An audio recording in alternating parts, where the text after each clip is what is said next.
My sheep hear my voice, Jesus says. We know that's the ideal, but it's not necessarily the case every time.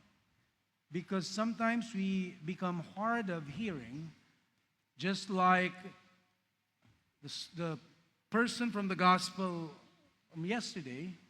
He was deaf and mute. Child of God, Israelite, one of the chosen people of God, and yet hard of hearing. And not only hard of hearing, he also is unable to proclaim that which he supposedly is hearing.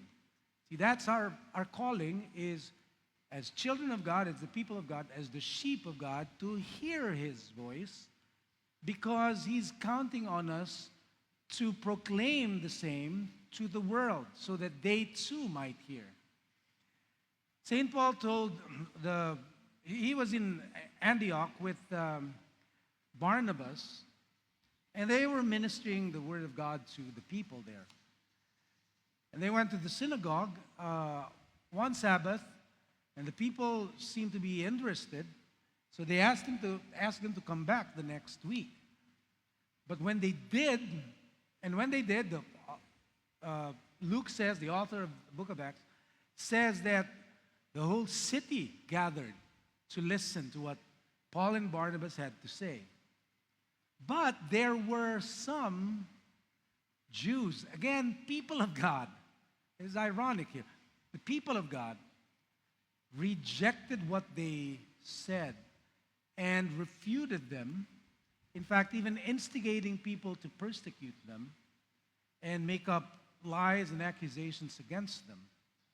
And St. Paul said it was necessary that the word of God be proclaimed to you first. Understand this. The people of God, this is God's intention for the people of God to hear the word of the Lord first. And then they pass it on to the rest of the world. That's our role. We are chosen people of God, are first. Not exclusive, but first. Sometimes we miss this. Sometimes in our arrogance and self-centeredness, we think that the whole world revolves around us because only we are the children of God. It's a very, very un-Christian-like attitude to think that only we are favored, only we are blessed. No. The reason we are favored, the reason we are blessed is so that we can be instruments through which that same blessing could flow to the rest of the world. Because God's intention from the beginning is the salvation, the blessing, the abundance, the fullness of life of the whole world. He said this to Abraham. Before there was an Israel, before there was a chosen race called Israel, God told Abraham, I will bless you, and through you and in you, all the nations of the earth will be blessed. And the word nations in English is Gentiles. See, we misunderstood Gentiles. The original meaning is nations, simply nations of the world. But we redefined the word Gentile to mean the rejected of God, the cursed, the bad people, the unfavored people, the unfortunate people, because we happen to be blessed and they happen to be cursed. We happen to be destined for glory, and they happen to be, too bad for them, destined for eternal damnation. What makes us think that we are special? But sometimes in our arrogance, in our being spoiled, we take for granted the blessing. And we We take it for granted so much that we have become numb to what God gives us graciously.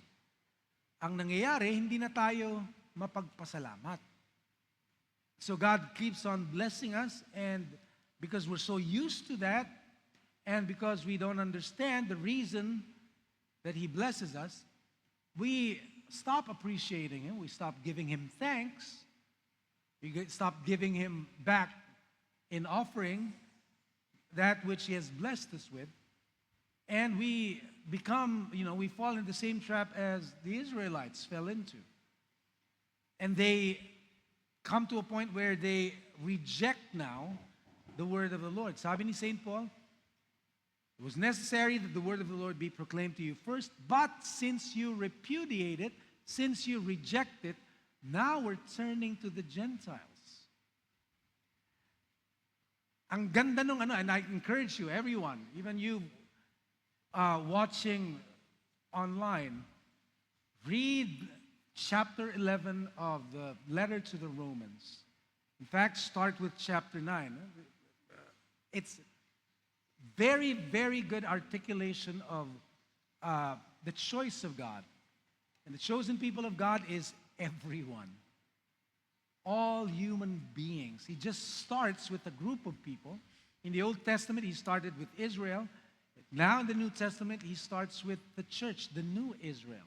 But we're the starting point through which His blessing would spread throughout all the earth. But let us learn from the mistake of the Israelites. They rejected the blessing. They abandoned their calling. Again, their calling is to be blessed so that the whole world will also be blessed through them. See, the favor of God, the blessings of God, the abundant life of God is supposed to be on display in His church, in His chosen people. And we are to be witnesses of that. Not witnesses of the opposite of that, which is arrogance and self-centeredness, but generosity and kindness and goodness of God, so that the world will be drawn, not put off, but drawn. Alam nyo, galit si Lord sa mga bad witnesses, those who give Him a bad rap. And sinasabi niya, because of you, because of your conduct, because of your greed, your self-centeredness, and your arrogance, my name is blasphemed among the Gentiles. Nababadshot tuloy ako. Imbis na the Gentiles are drawn to me, now they're put off. Now you drive them away. When my heart has always been to reconcile the world to myself and not count their sins against them. So may we learn, may we understand our calling in the first place. May we not be hard of hearing and hard of appreciating the blessings of God. You and I, as children of God, have been blessed and are continually blessed. Sometimes we lose sight of that and we focus on the little things and complain about them, when on the other hand, our blessings far, far outweigh that which we magnify and complain about. You are blessed. In fact, why don't you tell the person near you, you are blessed?